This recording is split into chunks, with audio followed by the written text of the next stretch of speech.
Hey everybody, Ed here, and I just got home from a very long day at work.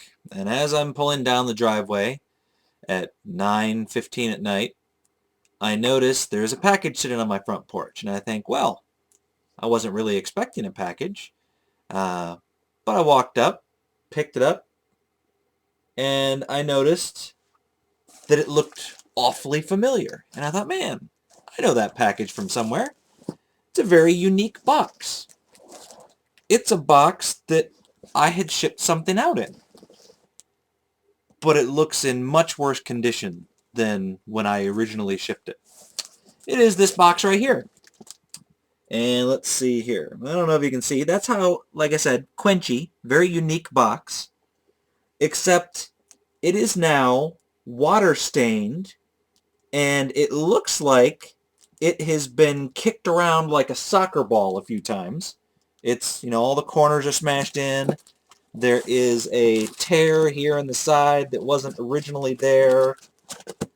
There's another tear on this side that wasn't there before. And another great big water stain on this side. So it looks like this thing has literally been beaten with a stick and submerged in water for a few days. And I look on the label here, and I'm not going to show you the label because well, actually, I think I can hide my address anyway. See here. I don't know if you can see that. Underneath here, it says return to sender. I covered it up with this label because it's got Ryan Right Now's address on it. And it says the original, what is it there? Original receiver, Carolyn Kinsman. Now, I don't know. I see Carolyn Kinsman and I think, well, maybe that's Ryan Right Now's girlfriend. I have no idea. So I took the time to look Carolyn Kinsman up online. Carolyn Kinsman lives exactly one street over from Ryan Right Now. One street. So my question is, why in the hell did UPS pay to ship this thing all the way back to me? Why didn't somebody think at UPS to look at the address on the original label and say, oh, that's one street over. Let me take the time to move it one street over and give it to the person that it was meant to go to. I don't understand that. If I was working for UPS and somebody said, oh, you delivered this to the wrong address, I would take the 10 seconds to look at the freaking address and walk it over. It looks like it's just a few hundred feet away. The UPS guy could have walked it over there. But no, he didn't do that. And then my next question is, why didn't Carolyn Kinsman say, hey, this package came to my house. It was supposed to go one block over. Why don't I walk it over there and give it to Mr. Ryan Right Now? I bet he would appreciate it. I've gotten other people's mail before, and I've taken it to them. I once got a package for somebody that lived on the opposite side of town as me. I drove it on over there and dropped it off.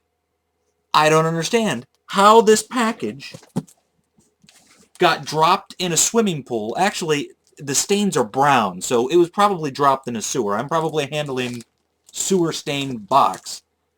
But I don't know how this got dropped in a sewer in Washington State and then somehow found its way to me here in Ohio, where it started out. I don't know, maybe it floated here on a river and somebody was kind enough to pick it out and deliver it to me. But I have your box, Ryan, right now. It was a few hundred feet from your house on, let's see here, January 23rd. Well, it was probably there earlier than that. I shipped it out on January 7th. This was picked up by UPS on January 23rd. I'm not exactly sure when it was delivered. I tried looking it up today, but it didn't say. When I looked up the tracking number before it said it was delivered, I'd have to go back and look and see when it was. I just didn't realize it was delivered to Carolyn Kinsman one street over. So now I'm going to open, you know what? I'll open this thing up on camera here. We'll open it up and see what it looks like. I don't know. The box is actually still damp, so there's no telling. Fortunately for me, I have sealed the box up pretty good, and everything was wrapped up pretty tight. Oh my God. Everything was wrapped up pretty tight in bubble wrap. Let's see here.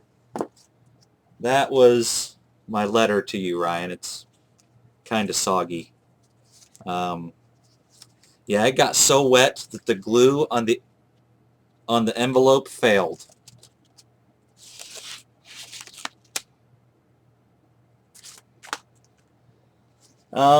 This is some of the newspaper. Let's see. This is some of the newspaper out of the... Well, it's not wet enough that I can wring it out, but you can see there it's pretty wet.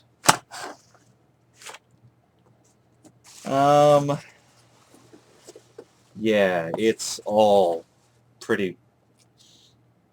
At least it doesn't smell like sewer. Let's see. Here is a bunch of games still wrapped up.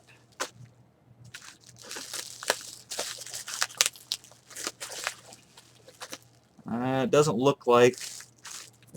Nope, what do I do with my scissors? It doesn't look like the games themselves are soaked. Actually, no. Surprisingly enough, the games themselves, they're cold from sitting outside in 19-degree weather, but inside the packaging, they're dry as a bone.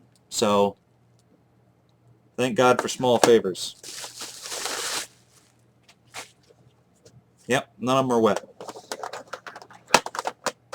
That's a plus.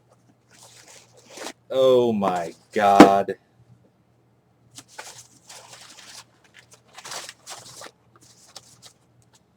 The power supply, on the other hand, I don't know how well you can see that. It's actually got condensation on it. It's, yeah, it's pretty wet. I didn't wrap the power supply up. Of course, I didn't figure that it would be floating on the river at the time that I shipped it. Yeah, the controller is pretty wet. No, I don't have the resolution on the camera up high enough, but there you can see some water on there. I went through, like, I have 20 Atari 2600 controllers, and I had 3 that worked. You got 2 of them. I'm willing to bet they probably don't work anymore because they're drenched.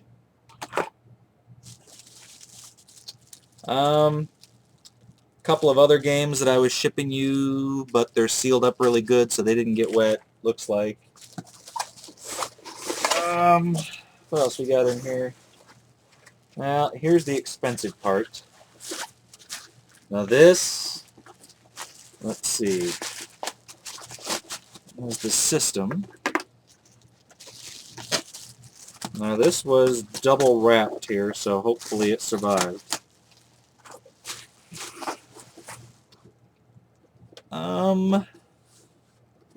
Again, it's cold,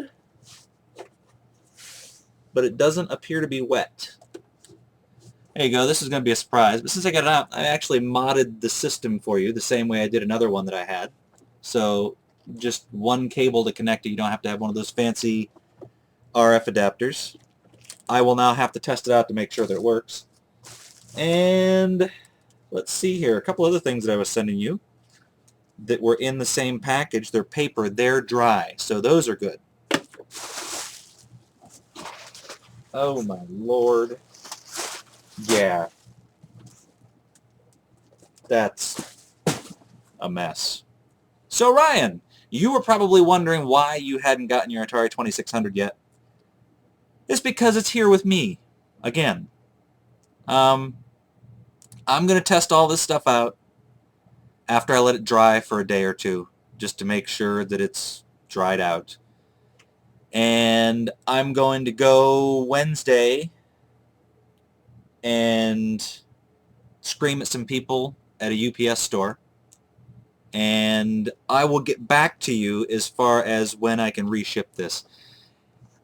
If it is damaged and no longer works, I will ship you a different one.